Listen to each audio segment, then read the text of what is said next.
Alright guys, so here we are with what's probably going to end up being the final part to the Tales from the Pizzaplex Graphic Novel Volume 2 situation. In the last video, about 1 week ago, the latest update was the new version of the cover with the Secret of the Mimic design for the remade version of the graphic novel. And now we've finally gotten a preview for that updated version of the graphic novel. And the quality of this remade new version of the graphic novel, it's stunning, man. Look at that. Look at all the details. I mean, compared to the old version, this is what a graphic novel is actually supposed to be, man. Look at that, man. Look at all the attention to detail. You can tell actual love and effort was actually put into this version of the graphic novel. I didn't even realize how many details were missing in the old version. I didn't realize how bad it looks. But the new version, it puts it to shame. This is really good. Like, there's actual details with, like, shadows and, like, the shading on it. Like, look at this shot of the Mimic Man. Look at that. With, like, the light rays coming down on the light there. With the way the Mimic's metal is, like, shining in the light there. It's, like, the reflections of that. The little light shines in there. Like, the shading on the metal as well. The black shading everywhere. The shadows. Oh, it looks so good. And the background as well. There's actual effort in the background. It's not just the characters in it. Oh my goodness. It's actually really good, guys. I'm blown away by this. So now that we've got new previews for the remade version of the graphic novel, did this redeem the old version of the graphic novel and basically the FNAF book scenes as a whole? I would say yes, it definitely did. Now, the only thing I can really complain about is, again, the Mimic's design. It was kind of expected, again, that they were going to use the Secret of the Mimic design. They didn't really change him up from the Secret of the Mimic design and completely remake him to be book accurate, or at least just give a few elements from the book designs onto the Secret of the Mimic version. But with the route they went, it was pretty much what was expected to happen, because we know Scholastic is pretty strict on how the graphic novels are handled and how the characters look and their design, so they probably didn't allow a different and more accurate book design of the Mimic compared to what everyone is used to being the Secret of the Mimic design. So it's kind of unfortunate that we're probably never going to see an actual official interpretation somewhat of the Mimic from the Tales from the Pizzaplex books, and not just from the Mimic story, but also the epilogues as well. We're probably never going to see an official interpretation of those designs ever, and that's pretty unfortunate. So these designs are probably going to end up in the same bin as a bunch of the Fazbear Frights characters and designs, like the Man in Room 1280, William Afton, and the Afton amalgamation, The Agony, from the Fazbear's Frights epilogues. Like, both epilogues for the Fazbear's Frights and the Tales from the Pizzaplex series, it was pretty much expected that we weren't going to see graphic novels of them because of the way they were handled, with them being at the end of each book. But still, many of the other stories didn't receive graphic novel interpretations, like the Man in Room 1280, and this version of the Mimic in the Mimic story. This was probably going to be the only chance we could have seen a book-accurate design for this version of the Mimic, but no, we just didn't get it.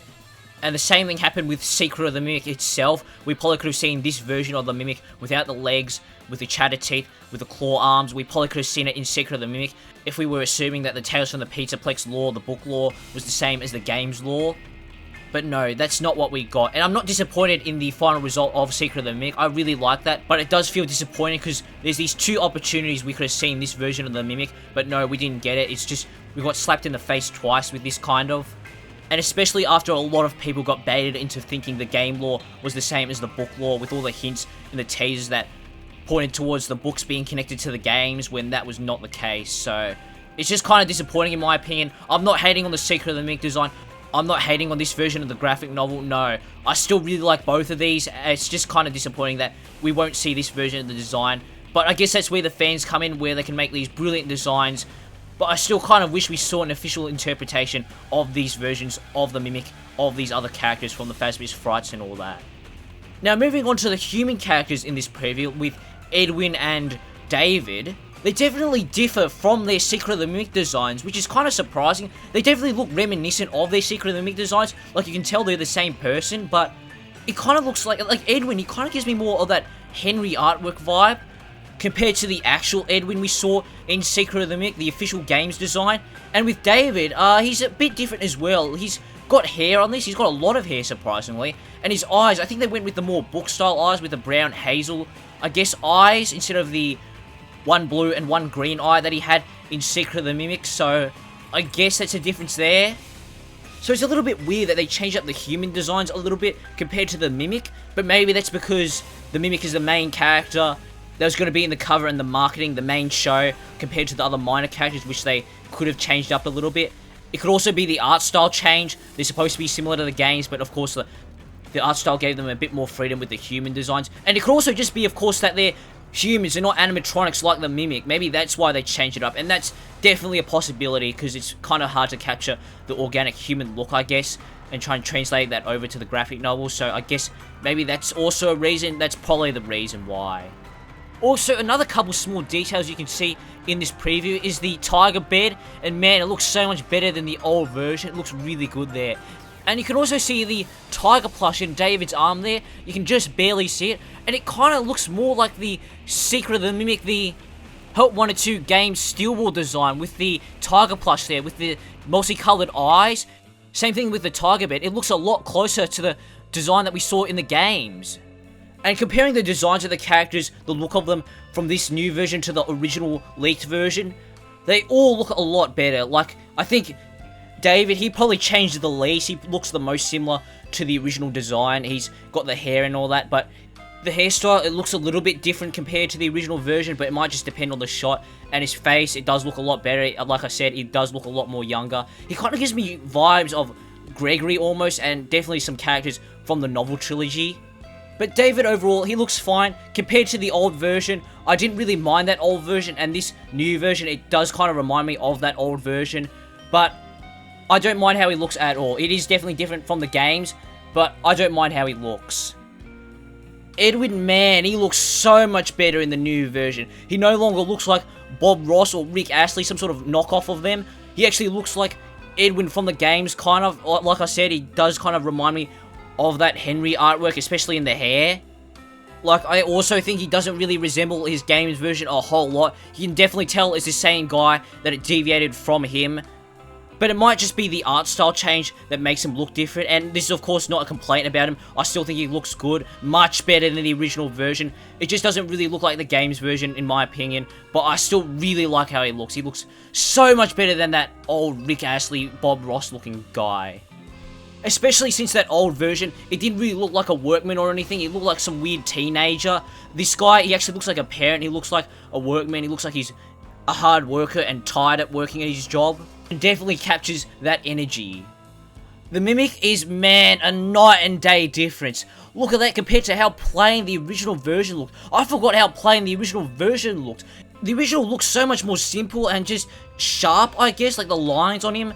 Like, there wasn't really anything special going on or any sort of shading. Like, not much, there's a little bit, but not really any. The new version, although it isn't book accurate, and I definitely would have preferred if it was book accurate, it definitely makes up for it with the quality of the artwork, with all the shading on the Mimic, all the little details on him, and it just looks so much better than the old version. I'm not sure how much my opinion is affected by the fact that they're using the different Mimic designs from Ruin and Secret of the Mimic. I'm someone who doesn't hate the Ruin design. A lot of people started to hate on it after they saw the Secret of the Mimic design. So maybe there's a chance that people are praising this new version of the Mimic graphic novel because it's not the Ruin design that they don't like. But I don't think that's a possibility. Just look at the quality of the old version compared to the new one. It's night and day. I don't think the design being the Ruin one compared to the Secret of the Mimic one has anything to do with this. And that's pretty much going to wrap it up for the Tales from the Pizzaplex Graphic Novel Volume 2 situation. Now, there is one little update that I did miss last time, because on September 4th, 2 days after the original planned release date of the original version of the graphic novel Volume 2, the high quality, unaltered version of the graphic novel did leak. It was found, so the original version is no longer lost media, that version. I'm not sure about Volume 3. I don't think that one was found, at least as far as I know. I know only a couple previews for it was released, and that was it. So I'm not sure if that's still lost media, or if it will be lost media. I'm not even sure if that one was even completed. It might not have been finished before it was cancelled. And in the first part of the graphic novel situation, in the first video, I talked about how I might end up remaking the Mimic graphic novel. I still might end up doing that. I'm not sure. I'm not sure if I'm going to have any time to do it. If you guys really want me to still, I might. But if I do, it probably won't be for a long time. And that's it for this video. I probably will end up doing a compilation of all these parts, just so you can watch the whole story of this graphic novel and the leak all together. So I'll probably be working on that soon. And I'll see you guys in the next FNAF video. Bye.